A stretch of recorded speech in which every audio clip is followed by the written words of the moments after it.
सुरासुरनस्कृताय भूतभव्यमादेवाय हरित्पिङ्गललोचनाय बलाय बुद्धिरूपिणे वै द्रवसनच्छदायाय रणयाय त्रैलोक्यप्रभवे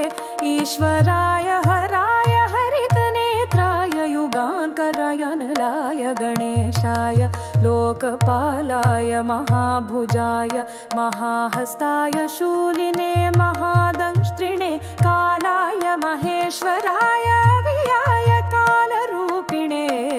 नीलग्रीवाय महोदराय गणाध्यक्षाय सर्वात्मने सर्वभावनाय सर्गाय मृत्युहन्त्रे पारियात्र सुव्रताय ब्रह्मचारिणे वेदान्तगाय तपोन्तगाय पशुपतये व्यङ्गाय शूलपाणये वृषकेतवे हरये जटिने शिखण्डिने लकुटिने महायशसे भूतेश्वराय गुहावासिने वीणापणवतालभते अम्बराय दर्शनीयाय बालसूर्यनिभाय श्मशानवासिने भगवते उमापतये अरिन्दमाय भगशाक्षिपातिने पूष्णोर्दशननाशनाय क्रूरकर्तकाय पाशहस्ताय प्रलयकालाय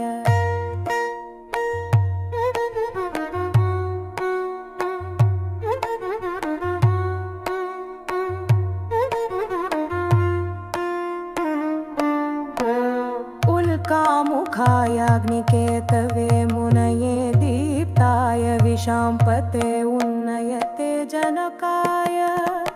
चतुर्थकाय लोकसत्तमाय वामदेवाय वाग्दाक्षिण्याय वामतो भिक्षवे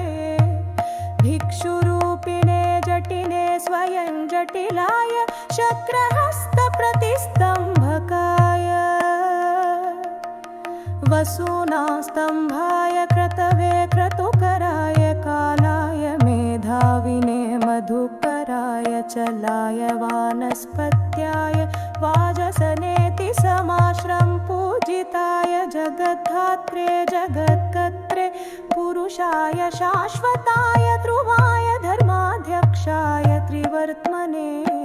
भूतभावनाय त्रिनेत्राय बहुरूपाय सूर्यायुतसम्प्रभाय देवाय सर्वतूर्यनिनादिने सर्वबाधा विमोचनाय बन्धनाय सर्वधारिणे धर्मोत्तमाय पुष्पदन्ताय